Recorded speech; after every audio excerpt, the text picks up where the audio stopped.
Let's go.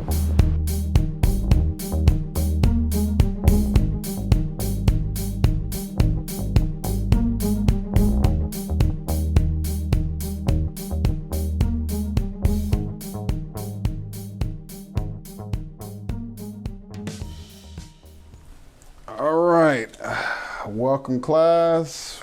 Everyone, welcome to Fail-Safe Wealth. This is a class teaching you how to get started in investing in the stock market for beginners. Of course, today's class, we're gonna take it easy, just gonna give you the basics on how to start a stock portfolio. So I should have two students currently. It's Terry, if you're here, raise your hand. Present. And a failure. Yeah. Is that okay? All right, yeah, that's fine. Okay, so in today's class, I'm going to teach you how to get started in investing in the stock market. So we're going to make this class simple today, right? So I'm going to try to break it down as much as I can, give you simple things that pretty much no matter where or what platform you use to look up any company, you can pretty much get a snapshot of the company and understand it just a little bit better, right? So my goal is to let you leave here more educated than you came. So let's get started, right? Let's say you know nothing about investing, nothing about stocks, and this is the first channel you came to. I want to say thank you, welcome, hit the subscribe button, hit the like button, hit the share button so everyone can learn this lesson all together. And I'm going to start off by making it simple. So any platform you use, Fidelity, Robinhood, Charles Schwab, TD Ameritrade, they all pretty much have the same overview, which is kind of like the same information, like basic information that you can get. So if you don't know anything about stocks, in order to look up a stock, you first have to know the ticker symbol to a stock. So let's say you want to look up AT&T. The ticker symbol for AT&T is just the letter T. That's it, it's T. If you want to look up Delta Airlines, that would be DAL, or Southwest Airlines will be LUV, like love, yes. So let's say you have that ticker symbol, right? So you got the ticker symbol, now you type it on any one of these platforms and pretty much the same layout somewhat comes out. Even if you have an iPhone and you just use the Apple Stock app, it's pretty much the same kind of like overlay. They all give you the same basic information. And with this basic information, I'm going to show you today how to interpret it, right? So when you look at these things, it'll show you like the volume, the market cap, the earnings per share, which would say EPS, or the price to earnings ratio would be like a P and a E, or a dividend yield. And I'm going to pretty much tell you what you need to know and what you don't need to know. So out of all of those things, the stock price does not matter. We're going to throw that out the window, right? So we're just going to kick that to the curve. And we're going to start off with, you need to know the market cap, which is the most important. That's the number one thing you need to know. The earnings per share, the price to earnings ratio, and the dividend if that company pays a dividend. And I'm going to break all these things down for you. Now, oh, you got a question? Go ahead. Why is market cap important again? Great question, because that's what I was going to start off with. So the reason why the market cap is the most important is because the market cap, pretty much to break it down, is very simple. The market cap is all of the stock or all of the shares that are in circulation added up to the total sum value of the corporation, and they just call it a market cap. So if you take any corporation that is public and you take all the shares and you just add them up, just simple math, add them all up, you get what's called a market cap. So if someone wanted to buy that company, they would at least start with that. Now, most of the times, you know, when companies buy other companies, they pay a little bit above that, but that is pretty much the starting price. If you wanted to buy a company and you wanted to purchase all of its shares, you would have to buy, you know, you would have to look at the market cap. That is the most important. Another reason why it's the most important because that tells you the size of the company. So we take a company like Apple that has like $1 trillion market cap, and we look at Apple and how you ask yourself, how much more can this company grow? And taking like how you feel about the company out of the equation and just looking at the market cap alone, we see $1 trillion company and it's the only company that's worth $1 trillion. If it does grow, it's going to grow slowly, and it's not going to be as volatile as a company with a much smaller market cap, which is like $100 million company market cap, or a $10 billion market cap, maybe even a $50 billion market cap. Those companies tend to have more volatility just because their size is so small. So someone can come in and buy up a big chunk of shares and pretty much move that share price up or down in any direction they want to, like crazy, and that makes the market cap go up or down, like crazy. So you gotta look at it like that. So you take a company that you say, oh, I want a growth company, growth company, a company that will grow, have potential to grow in the future. You might be looking at something like a large, maybe to mid or small cap company, meaning a company that could be worth under, we'll say, $75 billion. Now, all these things have like their own parameters, and you can set your own parameters when you look into a company. But I'm just saying, if you want a company that has growth potential, you probably want to start somewhere within that mid cap to small cap, even like those $100 million companies, but those companies are very volatile. You have to understand the risk that comes with these, you know what I'm saying? So you got to understand the risk.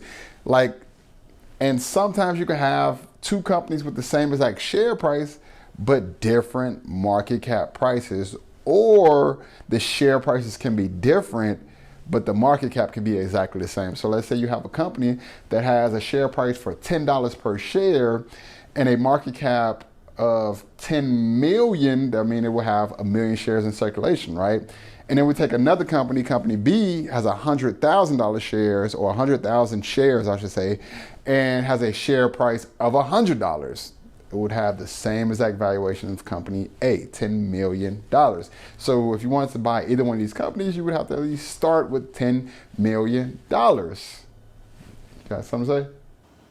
I mean, I guess. We don't have too long in this class, so we're going to keep it moving, right? So next, we're going to talk about the earnings per share. And the earnings per share is very simple. It is the net earnings divided up amongst all the shares. Another simple equation that's kind of done for you by most of these platforms. So you take the profits and you divide them amongst all the shares, and you have an earnings per share, right? Earnings per share is very important also because it lets you know if the company is profitable.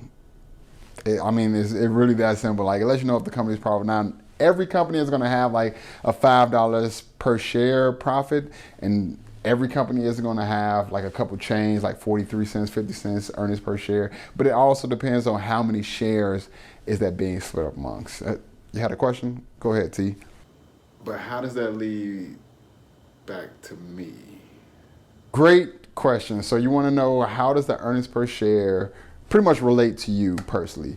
So if you buy a company, you'd want that company to be profitable, because profitability translates into dividends, and dividends translates into money in your pocket, right? It's as simple as that. You want a company to be profitable, so you want them to have positive earnings, and if they have positive earnings, and depending on what type of company they are and how long they've been profitable, they usually tend to pay out a dividend. Most companies, once they become profitable and sustainable, and they can sustain that profit, they pay out a dividend. Who wouldn't want a dividend? So what is a dividend, you might ask? A dividend is a form of payment in cash that can be paid out either monthly, quarterly, which is every 3 months, every 3 quarters, or 4 quarters, I should say, every 3 months, or semi-annually, every 6 months, or annually, which is a year. And the most important thing to know with a dividend is the dividend yield. How much money are we talking? So let's say you have a company, that is selling for $100 a share, and they have a dividend yield of, we'll say, like 2%. So that means you'll get $2, but that dividend yield is for the annual. Even if it pays out quarterly or monthly or semi-annually, that yield percentage is for the annual percentage. So we'll take that same example, and we say you have $100 a share company, and we'll say the dividend yield is 4% now. So every quarter, every 3 months, you receive $1 to equal the total sum of $4 for the annual dividend yield. Oh, we talking cash money. I mean, who doesn't want money? So that's pretty much what a dividend is in the simplest terms. And to keep this ball rolling, we're gonna go right into the price to earnings ratio. So the price to earnings ratio is the price per share divided by the earnings per share, right? And the reason why this is important is because this is a quick way to know if you're overpaying for a company or getting the company for cheap, right? So let's say you're looking at a company, let's say like Apple. Now, Apple usually carries a price to earnings ratio of about like 25 to 30, which is average in the stock market. If you're looking at a company, 25 to 30% is average. So that 25 to 30 is a multiple, right? So you take that 25, you multiply it by the earnings, and then you get the share price. So let's say you have a company selling for about $10 a share and have $1 in earnings per share a year, right?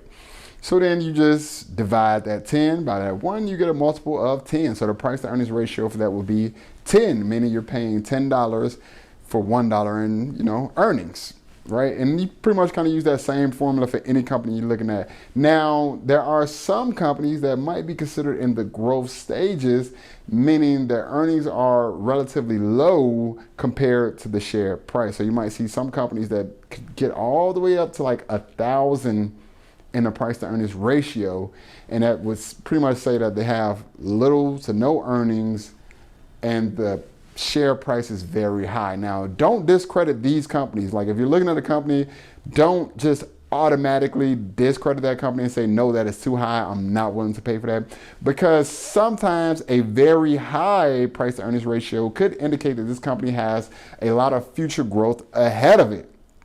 And a lot of investors could see that potential and be willing to pay a premium just to get that company, in their portfolio now and then watch it grow into that pretty much investment that they expect is going to grow into. Like Amazon, for example. Amazon had a price to earnings ratio at one point of 1,000, and then the earnings per share went up, and then that came down some. And look at Amazon now; it's like selling for $3,000. So Amazon is one of those examples where the price to earnings ratio is extremely high, but no one's really going to sell out of Amazon just because they have a high price to earnings ratio, or no one's going to not look into Amazon because it has a high price to earnings ratio. So it's all about how you use the information that you are given. Now, me personally, if I'm looking at a company that pays a dividend, Amazon does not pay a dividend, but if I'm looking at a company that pays a dividend, then I personally wouldn't want a price to earnings ratio above 25. Or 30 would be like the bare minimum. 30, nah, too much. So 50, like a company like AMD, for example, is also in the growth stages, and AMD has a high price to earnings ratio currently, but AMD is expected to grow more and become more profitable, so people are willing to pay that premium for future earnings. That's pretty much all the price to earnings ratio is. So those are all the things you need to know. And let's say you have your parameters set, you know what you're looking at, you got all your numbers in your head that you kind of want to plug in for, like, I want an earnings per share of about $2 for this company. I want to pay a multiple of 20 for the price to earnings ratio, and the dividend yield, I want something that's like 2%, and a market cap, let's say you want a company that has a $50 billion market cap. Once you find that company, whatever company you set your parameters for, and you find that company, the last step is the most important step. Read the annual report. And you can find the annual report on the Investors Relations page or Sec.gov. Or you can type in whatever company annual report. The annual report will be shown as a Form 10-K. So if you're looking at it on sec.gov, you go to sec.gov, you type in the ticker symbol, and you pretty much want to read the statements. And then if you see 10K, that's the annual report. Click on that, go into it, read it. It'll tell you everything you need to know about that company. Everything, where all the money is, all the investments they have, how much cash they have on hand. You can read the financial statements, which is the balance sheet, the income statement, and the cash flow statement, which I will cover in another video. I don't want to give too much information in this video, but I will cover the annual report in another video. And then once you read the annual report, and let's say you want to invest into this company, I suggest, and it's just a recommendation at this point, you listen to a few earnings calls, because in the earnings call, you get another picture of the company. You get to listen to the CEO and sometimes the financial officer, the chief financial officer, or the COO. And with that call, the first 15 to 20 minutes, they pretty much tell you what's going on with the company presently, where they project the company to go, what they're doing right now to make that company go in that direction. And then after that 15 to 20 minutes, you get another 15 to 20 minutes of investment bankers asking questions, very important questions, maybe some questions that you didn't even think of, and try to see where the CEO, is headed. Is he honest? Because management matters. You have to know the management of any company you invest in. And we'll come up with, some structure for this. But for right now, it's all about making them fail-safe investments. So, you know what? I'm going to dismiss you early. And I want to see what you come up with. Send me some ticker symbols to some companies that you've looked into. I want to know your opinion on these companies. Like I said, hit the subscribe button, hit the like button, share this video. It definitely does help. And till the next time, class dismissed. Let's get it. Let's do it.